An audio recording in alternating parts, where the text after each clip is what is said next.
Hello everybody, this is Toys R Us, and for this new figure unboxing and review we're going to be looking at the War for Cybertron Earthrise 2020 version of Wheeljack. So what we're going to do with this video, we're going to unbox him live in a second, have a look at the entire contents of the packaging. We're then going to have a detailed look at him in both of his modes to help you decide how you want to display him.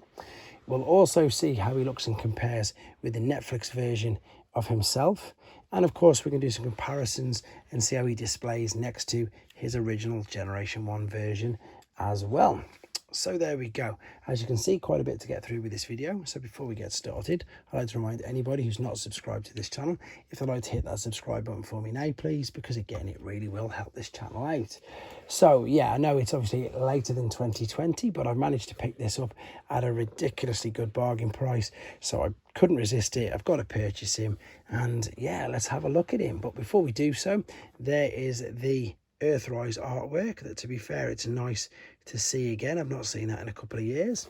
We've also got on the side the brilliant artwork again for Wheeljack, and I think it was this toy line, to be honest. I think it was the Earthrise figures where they really did start to make the box art and everything just look so nice. They really started to put a lot of effort in, and to be fair, it's paid off because the Kingdom boxes were fantastic, and indeed now at the date of making this video, the Legacy boxes as well are stunning at the same time.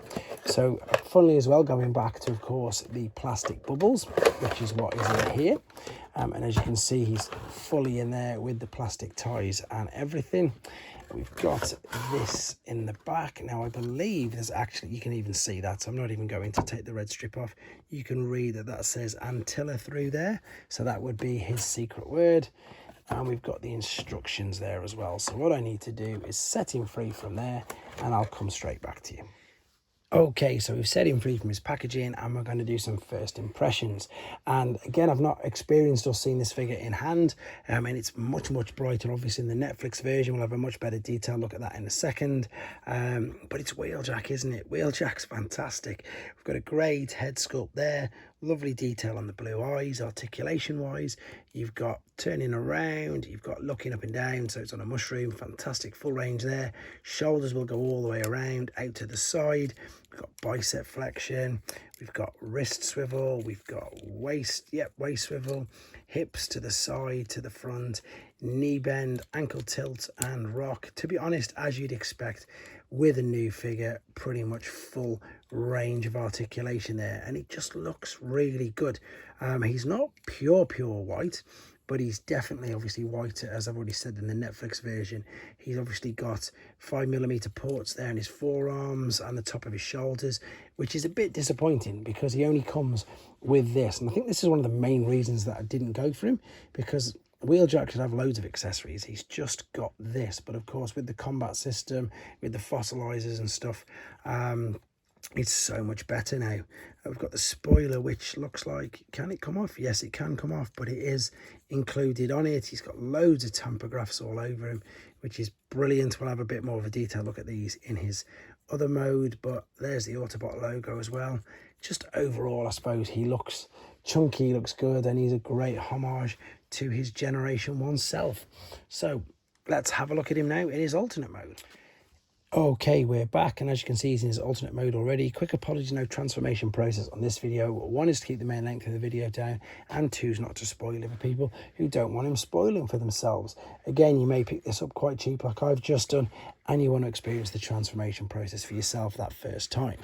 Now, the alternate mode, to be honest, I like it. It's a brilliant homage to G1. I'm actually quite surprised how many of these tampographs they've got on the side, and it is giving it a very authentic Generation 1, I suppose, style look to it. They've changed the number, which I didn't notice until now, and they've got all of the sponsors on the side door, whereas with the G1, it had them everywhere. And lots of these are homages to G1, and indeed to Italy, and indeed to, in fact, to Transformers in general, because we've got Praxis written in on the side there. We've got the Japanese writing. I'm pretty sure that means Cybertron, because I've seen that so many times on some of the Japanese boxes, and Cybertron is the Japanese word for Autobot. And in fact, I'm pretty sure it is. Yeah, and then it says there Cybertron.com or whatever afterwards. So yeah, that's a lovely little homage there. Autobot logo there. I think it says Ricochet inside that. Iacon it says there, which of course Iacon's very, wasn't it the city before, one of the, I think the capital city of Cybertron at some point? I may be wrong with that, but I'm just trying to read all these. It's just brilliant that they've got all these on and in at the side. Detail on the wheels is good. In fact, even if they don't spin around too well, you can obviously tell that that's his head there, but it's all tucked away quite nicely. And to be honest, it's just reminding me that this is definitely, or in fact Sunstreaker would have been used, would have used this mold. I think Wheeljack was the original use and owner of it.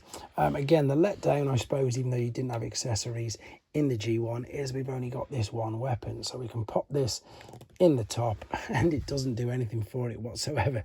It really doesn't. But then there's no other, the rest of the ports are all underneath, so they're only for his forearms, etc.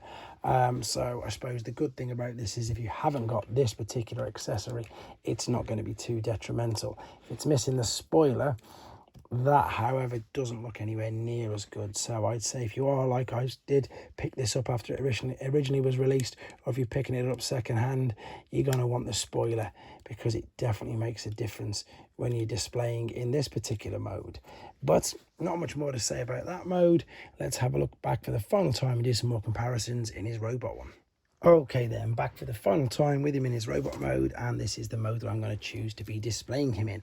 So we've got the accessory, and as I've said, there's not too much you can do with it. You can pop it in his hand like a gun if you want to, or you can take this little tab and then you can attach that into one of the cutouts above his shoulder, which gives him a little bit more of a G1-esque look, but he needs more than one. And what I mean by that is this is the G1 version of him, and as you can see, he's got two over the shoulder cannons. And you can also see, I suppose, how much whiter this is. Remember I said this was a slight off-white color? It's like an off-whitey greeny color, to be honest, but again, it's nowhere near as dark as this particular version. So this is of course the Netflix version.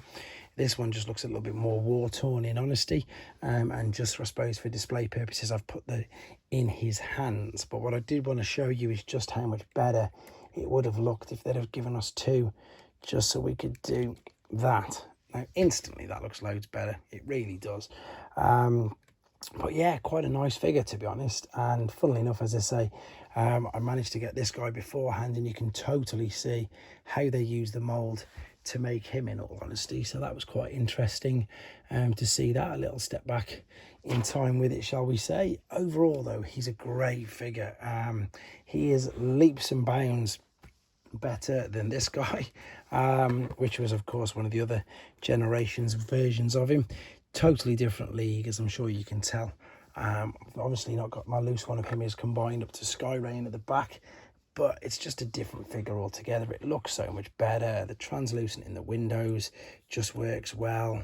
It's a nice figure, as I say, and I love all these little homages with all the tampograph and sponsors on them as well. It's just really nice to see, to be honest. So I hope you enjoyed the video. I hope maybe it helped you with your decision. Maybe you were thinking like myself of going back and picking up a few of the figures that you missed, because it's nice to see some of them heavily discounted now. Or maybe like me initially, you thought, well, I've got the Netflix, I don't really need it. There for your viewing pleasure and to make your own decision as well is the Netflix one, the Earthrise one, and of course the Generation one there as well. So I hope you enjoyed looking at it. Hope it helped with your decision. Let me know in the comments, guys, and of course, take care.